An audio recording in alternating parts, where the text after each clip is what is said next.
Hi, and welcome to the Frog Pond Veg Patch. I'm Kelly. And I'm Dan. And we are really excited today to show you around our garden. We moved into the house here in 2021 in the summer, so we pretty much got started with whatever we had on hand. So you're going to see as we take you around the tour, there's some things that are a little bit in progress. Yeah, so we hope you enjoy this first tour of our garden. You guys are going to be one of the first people to see how it looks now as we've gotten to the end of our third summer here. So here we are in our tomato bed. It's tomatoes, and you can see we also have some basil as well, but I really want to talk about the tomatoes. So this year, one of the things that we did that was new for us was set up this structure with these bamboo canes. What we did was we had two at an angle, and then we took a couple of canes, stretched that across the top, and tied things in with twine. The idea with that was to give the support. As these got taller, we tied in the tomatoes going up, and we also tried to be good about clipping the tomatoes at the bottom so we can keep some airflow going through here. And that seemed to work pretty well. And tomatoes like having light, they like having air going through, and that was one of the things we wanted to try to focus in on. I also want to talk about pests. I don't know if you can see, here's one of our little friends here. This is a tomato hornworm caterpillar. So the tomato hornworm caterpillar has been going through and eating a lot of the leaves and branches and even sometimes tomatoes. And so you might be wondering, or you might be asking, well, why not just kill the caterpillars when you see them? And generally, kind of our philosophy with the garden is trying to let nature take its course, trying to work with nature and not against nature. These caterpillars turn into moths, and in general, moths, butterflies, bees, we need all of those creatures for our garden and for the ecosystem. And so in addition to pests, there's also disease.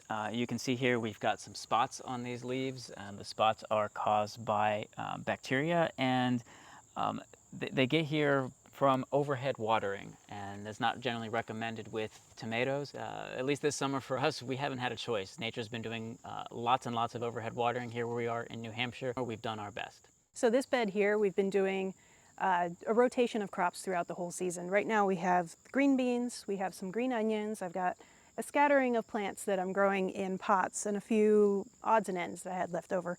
These green beans I absolutely love. This variety is called Desperado. And these ones have gone over at this point. We have another patch that is fresh and new. These beans stay nice and thin and tender for a long time, which is fantastic for us. In a video coming up, I'm going to be taking out all of this and starting our fall crops. And actually, if you look down in here, I haven't weeded it pretty much ever. This is Claytonia seedlings from last year that reseeded themselves. So I'm going to be planting a few of those winter crops in here so we can get plants growing, hopefully, all winter long. So over here we have cucumbers and zucchini and more of this Tithonia. This has been a fantastic plant for us this year. This cucumber trellis has really worked for us as well. It's keeping the cucumbers off the ground. These are suyo cucumbers right here. They're nice and long and straight, and they've been doing really well. So this bed here is where we have fall crops growing. I started these probably about a month ago, but I have some snap peas here. I have some spinach. The cilantro has gone over at this point, but this cilantro is just generic cilantro we got at the garden center, has gone really well. It only bolted in the last week. I'm leaving these flowers in place because they are loved by the bees. So as long as the bees are on there, that's fine with me. And then over here on the end, I have a late crop of golden beets, which are pretty much ready to be harvested. So I want to talk a bit about the pond. This is the Frog Pond, part of the Frog Pond Veg Patch. And so this is something we built last summer. It is a rectangle. This is all done with cedar. In terms of how we built it, we started with digging out the hole for this. There's actually kind of two shelves, and then it dives deeper. And I think it's about 3 feet at the biggest depth, but it is not a big pond. But we did put an underlayment, we did the pond liner, and then capped it with the cedar boards. So I want to talk about the damp garden part. So we dug this about 2.5 feet down, and then we lined it with old soil bags that we poked holes in, and then we backfilled that. So this still drains, but the idea is that it will drain slowly so we can put in plants here that like to be in those damp conditions. So over here in this part of the garden, I've been doing a few experiments. One of those was for all the brassicas. I always struggle with white cabbage butterflies on these things. Usually they're taken down to bare stems. So this year I decided to exclude them from the whole thing. I have these hoops, which I actually use for our winter garden. And then I got some 15 by 15 netting, which I put over these. And it has kept all the caterpillars off these cabbages. This is our second round of cabbages at this point. There is some damage. I think there's beetles in here, but if there were moth caterpillars in here, these would be completely gone. So the next bed here we have is in a bit of transition because we're going to be using this for some fall planting. Right now we've got some lettuce, which actually hasn't worked that well, so we're going to take that out. We've got arugula. The Swiss chard's done pretty well for us this year. We'll keep eating that, and that will go until frost, which for us is about another month and a half. The celery is so-so. We've got some radishes here in the back as well. These are a wasabi flavored kind of radish, supposedly. I would say I'm about 50-50 on that. All right, so in this row here, this year we put in some 2 by 10 raised beds, and we put in some soft fruits. So on this end are our raspberries, and on the opposite end we have blackberries. You can see that they have seen better days. There's been a couple of things going on here. One is deer pressure, so the deer were been chomping on these. We actually moved the fence out to hopefully protect against that a bit more, but also we've gotten a lot of rain, and that's causing mold on some of the soft fruits as well. So here we have our tomatillos. We really like growing them. This year we were trying 3 different varieties, and the Tomatillo Verde was the one that has done the best for us this year. So in this bed here we have our peppers, green onions, and parsley. And this bed has been, I think I would call this a success. We have another kind of trellis system similar to what we've done with the tomatoes, and this has helped to tie up the peppers as they've gotten taller. And we've got a few different types here, and they have been producing pretty well. We've got some poblano, some jalapeno, some serrano, some nice varieties that are growing well and tasting good too. So right now I'm standing next to one of my absolute garden fails, and I am not planting these ever again. Strawberries.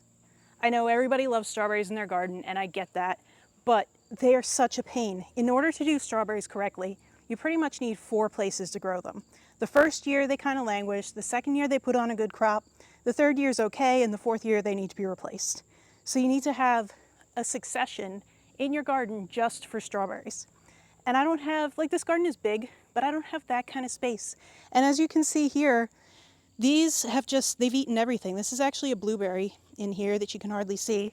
The chives have managed to push through, but that's it. Everything in here has got to go. Over here we have the other experiment, and I'm really happy with this one. Last year we raised monarchs for only the second time ever, and we used those pop-up tents. You can get them on Amazon, and I had so many problems with them. First of all, they're hard to clean. They smell constantly. The plants were always suffering. We had plants in pots that we put in there, so I was constantly having to water them. It was a really dry summer. I was out here probably twice a day doing that. And then I couldn't overwinter them in those pots. So I decided to sink the milkweed plants into this garden bed just to keep them alive over winter. And when they sprouted back up, I thought, why don't I just use this as my tent? So I got another one of those 15 by 15 screens, more of the hoops that we use for winter. And then this edition, these are just some canes with a few pots. This helps the butterflies when they hatch. They can go up here at the top. We have raised, I think, 23 monarchs at this point and released all of them. There's still one monarch caterpillar that I just put in here, but it's getting kind of late in the season for them. All right, so I thought I would take a moment to talk about our future plans for the garden. First one is we're going to replace this fence. This fence is pieced together with bits and pieces we had from other apartments, and we're going to be putting in a wood fence. We're also going to be taking out this shed. This thing is awful. I can't stand the shed. We're going to be putting in a stream, a pondless waterfall and a stream that's going to disappear back into the woods over there. It's going to look a lot bigger than it is, hopefully. More plantings still to go this year. I've got to get some fall greens in. I'm also going to build a few mini greenhouses over some of these beds. So hopefully we can get greens all through the winter. Last year we started harvesting in the middle of March when there was still about 2 feet of snow on the ground. So I'm hoping we can do the same this year. So thanks for watching. We hope you join us on our journey through the garden. Don't forget to click that subscribe button so you're always up to date on our latest videos. Thank you so much. We'll see you soon. Bye.